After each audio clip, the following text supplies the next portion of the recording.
అయ్యప్ప 18 ఇచ్చిన మాట ఏంటంటే, దేవతలందరూ కూడా అయ్యప్ప మహిషి అనే రాక్షసుని సంవరించిన ఆనందంలో,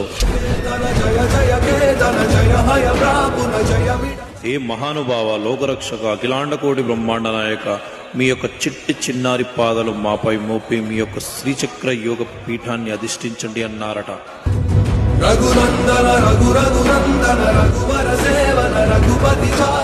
ఆహా, అలాగే అని స్వామివారి చిరునవ్వు నవ్వుతూ 18 మెట్లు ఎక్కగానే మణికంఠ అని 18 మెట్లు పిలుస్తున్నాయట.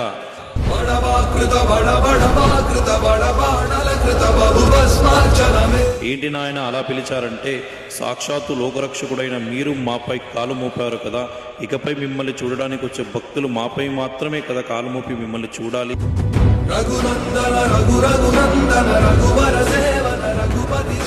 మరి మీరు సామాన్యమైన మానవులు ఒకటేనా? మరి కాదు కదా.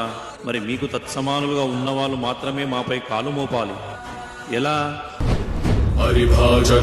ఒక మండల కాలం వరకు బ్రహ్మచర్య దీక్ష ఉంటూ ఉదయం సంధ్యల చన్నీటి స్నానం చేస్తూ భూషయనం చేస్తూ ఏకభుక్తం చేస్తూ సదా మీ యొక్క నామస్మరణ స్వామియే శరణమయ్యప్ప అన్న నామస్మరణతో జపించిన వారికి మాత్రమే అర్హత ఉంటుంది స్వామి.